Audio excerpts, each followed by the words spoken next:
Hello guys, तो आज हम बात करने वाले हैं indexation benefit and debt mutual fund के बारे में कि ये जो यहाँ पे फाइनेंस मिनिस्टर ने इंडेक्सेशन बेनिफिट और टैक्सेशन का बेनिफिट हटाया है डेट म्यूचुअल फंड पे,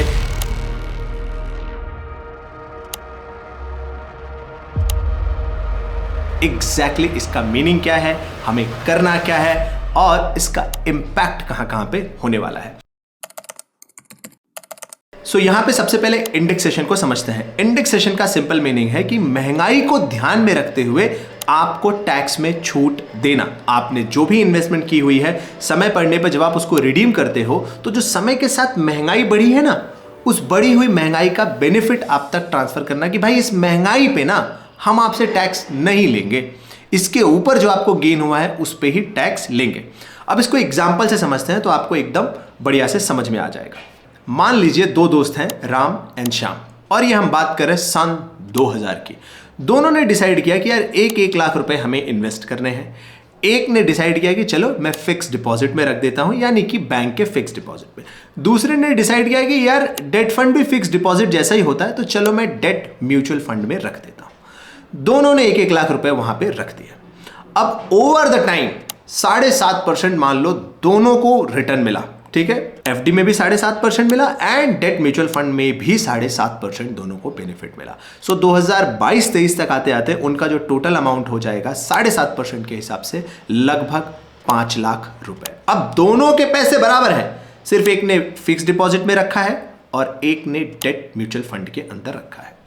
अब अगर हम एक नजर से देखें तो दोनों का जो प्रॉफिट बना है, अगर दोनों पैसे विड्रॉ करने जाते हैं, दोनों का जो प्रॉफिट बना है वो बना है 4 लाख रुपए का। ओके, लेकिन अब डेट म्यूचुअल फंड वालों को अभी तक गवर्नमेंट देती थी इंडेक्सेशन का बेनिफिट, यानी कि महंगाई को कंसीडर करके हम प्रॉफिट मानेंगे। ऐसे पूरे के पूरे अमाउंट पे हम प्रॉफिट डायरेक्ट नहीं कंसीडर करेंगे। फिक्स डिपॉजिट में ये फैसिलिटी कभी थी ही नहीं, तो ठीक है, फिक्स डिपॉजिट वाले का महंगाई कंसीडर करने के बाद भी 4 लाख का ही प्रॉफिट माना जाएगा। लेकिन डेट म्यूचुअल फंड में आज 2023 में जो 2000 की 1 लाख की बेस वैल्यू थी, ये आज मानी जाएगी 3,30,000 रुपए। अभी मैंने कैसे कैलकुलेट किया ये मैं आपको लास्ट में बताता हूं। अभी के लिए मान लो कि महंगाई के हिसाब से उस 1 लाख की वैल्यू मानी जाएगी 3,30,000 रुपए, ठीक है। अब गवर्नमेंट क्या कहती है कि अगर आपने डेट म्यूचुअल फंड में इन्वेस्ट किया था, यानी 3 साल से ज्यादा के लिए इन्वेस्ट किया था, तो लॉन्ग टर्म कैपिटल गेन 20% का लगता है। लेकिन ये 20% कहां पे लगेगा? ये लगेगा 3,30,000 आपका बेस अमाउंट मान लिया जाएगा, उस पे आपका 5 लाख हुआ है, यानी कि आपका जो टोटल प्रॉफिट माना जाएगा सिर्फ 1,70,000 रुपए, जबकि फिक्स डिपॉजिट में अभी भी 4 लाख का प्रॉफिट है। और इसके बाद तो और मजेदार बात है, अब अगर मान लो ये दोनों दोस्त 30% टैक्स ब्रैकेट में आते हैं, तो यहां पे जिसने फिक्स डिपॉजिट में रखा है उसको लगेंगे 4 लाख पे 30% का टैक्स, यानी कि 1,20,000 रुपए का टैक्स खटाक। और ये बंदा सिर्फ घर ले जा पाएगा 3,80,000 रुपया। That's it. वहीं इस वाले बंदे का प्रॉफिट तो 1,70,000 ही माना गया है, और डेट फंड में जो long term capital gain tax है यानी LTCG, वो है सिर्फ 20% का, यानी 1,70,000 पे 20%, यानी कि 34,000 रुपीज का टैक्स लगेगा। That's it. और ये बंदा अपने घर लेकर के जाएगा 4,66,000 रुपीज। यस, और ये अभी तक हो रहा था, इसीलिए जितने भी हायर टैक्स ब्रैकेट के लोग हैं वो ज्यादातर लोग डेट म्यूचुअल फंड में पैसा रखते थे as compare to fix deposit. लेकिन अब इस गैप को सरकार ने हटा दिया है। सारे डेट म्यूचुअल फंड पे इंडेक्सेशन का बेनिफिट एंड ये 20% टैक्सेशन वाला रूल हटा दिया है, इसको बराबर कर दिया है फिक्स डिपॉजिट के, कि भाई जैसे फिक्स डिपॉजिट में लगता है वैसे ही यहां पे भी लगेगा। That's it. फिक्स डिपॉजिट में कैसे लगता है? एज पर द इनकम, यहां पर भी लगेगा as per the income flat. अब इससे जो 30% टैक्स ब्रैकेट वाले थे, जो इस डेट फंड के फीचर को जानते थे, उनको लग रहा है बुरा। बाय द वे, किस तरह के डेट फंड्स में इसको हटाया जाएगा? ऐसे डेट फंड जो 35% से ज्यादा, यानी जो डेट म्यूचुअल फंड होते हैं उनमें अगर उनको 100 रुपया मिला है इन्वेस्ट करने के लिए, अगर उन्होंने 35% से नीचे इक्विटी में है वो, तो उनका ये बेनिफिट चला जाएगा। हाँ, अगर 35% से ऊपर है तो देखना पड़ेगा एग्जैक्टली वहां पे क्या क्लॉज लगता है, वेदर वो इक्विटी में माना जाएगा या फिर वो इसमें माना जाएगा, वो एक बार वो अलग बात है। बट अभी के लिए मान के चलो कि अगर आपका डेट म्यूचुअल फंड 35% के नीचे इक्विटी में इन्वेस्ट कर रहा है तो उसका ये बेनिफिट चला जाएगा। लेकिन कब से? 1 अप्रैल से। 1 अप्रैल 2023 से ये बेनिफिट चला जाएगा। और हां, ऐसा नहीं कि आपने पहले इन्वेस्ट किया था और 1 अप्रैल के बाद आप रिडीम करोगे तो ये बेनिफिट चला जाएगा, ऐसा नहीं है। जो नई इन्वेस्टमेंट 1 अप्रैल 2023 से होगी, सिर्फ उन्हीं में ये चीज लागू होगा। अगर आपने पहले ही इन्वेस्ट कर रखा है, यानी 1 अप्रैल 2023 के पहले आपको एनएवी मिल चुकी है, नेट एसेट वैल्यू, यानी आपने बाय कर लिया है यूनिट्स, तो आप पुराने टैक्सेशन के हिसाब से आपका पैसा डिप्लॉय होगा। अब इसी चीज का बेनिफिट उठा करके बहुत सारे म्यूचुअल फंड हाउसेस आपको पुश कर रहे हैं, इन्वेस्ट करो, इन्वेस्ट करो, इन्वेस्ट करो, डेट म्यूचुअल फंड में डालो, डेट म्यूचुअल फंड में डालो। देखो भाई, आप अगर पहले से डिसाइडेड थे कि डेट म्यूचुअल फंड में रखना है तो इन्वेस्ट करो।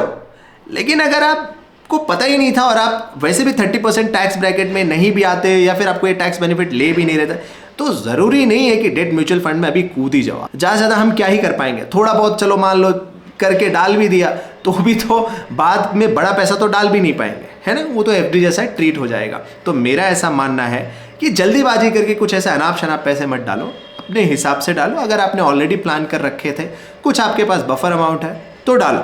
अगर आपको लगता है कि नहीं शायद मैं पहले भी नहीं डालने वाला था, तो फिर इस चेंज की वजह से डालने की मुझे नहीं लगता कोई बहुत ज़्यादा ज़रूरत है। अब इससे किसको किसको नुकसान होगा?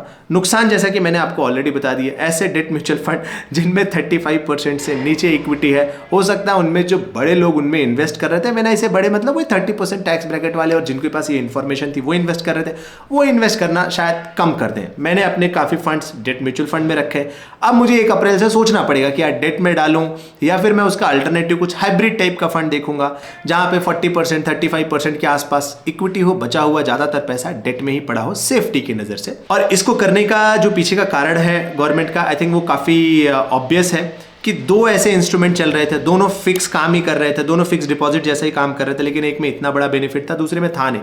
तो गवर्नमेंट ने यहाँ पे बेनिफिट देने की बजाय यहाँ से निकाल ही दिया, दोनों को अब बराबर कर दिया है। तो अब क्या दोनों बराबर पे हो जाएंगे। तो जो पैसा डेट म्यूचुअल फंड के पास जा रहा था एक्स्ट्रा टैक्स बेनिफिट की वजह से, हो सकता है वो बैंकों के पास जाए, बाय डिफॉल्ट अब वो बैंकों के पास जाए। और ये डेट म्यूचुअल फंड का पैसे का लोन किसको मिलता था? ये मिलता था अक्सर एनबीएफसीज को या बड़े कॉर्पोरेट्स को। तो वहां पे हो सकता है थोड़ा समय लगेगा मार्केट को एडजस्ट करने में, बट मुझे लगता है धीरे धीरे ये एडजस्ट हो जाएगा। सो आपका अगर क्वेश्चन हुआ कि क्या अभी डाल दूं डेट म्यूचुअल फंड में, तो मेरा आंसर है अगर आपके पास कुछ फिक्स डिपॉजिट के फॉर्मेट में ही आप उसको फिक्स डिपॉजिट करने ही वाले थे तो आप बिल्कुल डाल दीजिए डेट म्यूचुअल फंड्स में, बिल्कुल डाल दीजिए। अगर आप एक नाम जानना चाहते हो तो Axis PSU debt fund, Axis bank PSU debt fund, आप उसमें आराम से डाल सकते हैं। डेट फंड है, लगभग 7.5-8% का रिटर्न है लॉन्गर होराइजन में, और आगे चूंकि अब इंटरेस्ट रेट्स बढ़ रहे हैं तो और भी रिटर्न मिलने का आपको चांस है। लेकिन अगर आप पहले भी नहीं करने वाले थे तो सिर्फ ये चेंज आया है, इसलिए मुझे नहीं लगता आपको करने की जरूरत है। अब आते हैं उस वाले क्वेश्चन पे कि मैंने तभी कैसे इंडेक्सेशन कैलकुलेट किया था कि भाई 2000 का सन 2000 का 1 लाख रुपया आज के 3,30,000 के अप्रोक्सीमेटली बराबर माना जाएगा यहाँ पे। तो इसके लिए आपको बस गूगल पे ये टाइप करना है इंडेक्सेशन चार्ट और आपको इनकम टैक्स की वेबसाइट पे एक चार्ट मिलेगा। सो आप जैसे ही इंडेक्सेशन चार्ट यहाँ पे टाइप करेंगे आपको ये लिंक मिला, मैंने यहाँ पे देखो आ गया। तो यहाँ पे सन 2000 को बेस वैल्यू माना गया है कि भाई सन 2000 एक बेस वैल्यू के तौर पे है, तो इसको 100 मान लेते हैं।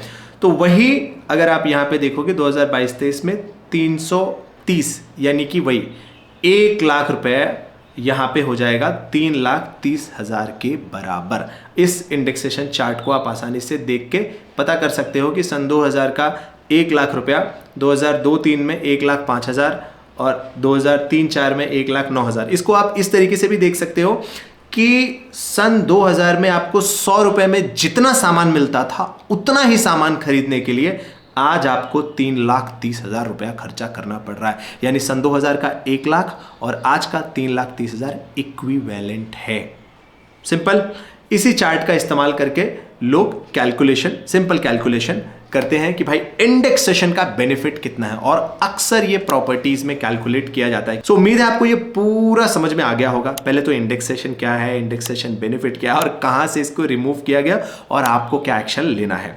तो ये था आज का वीडियो। अगर आपके कुछ क्वेश्चंस हैं, डाउट हैं, कमेंट हैं, please do ask in the comment segment. So मिलते हैं नेक्स्ट वीडियो में। Thank you so much and Jai Hind.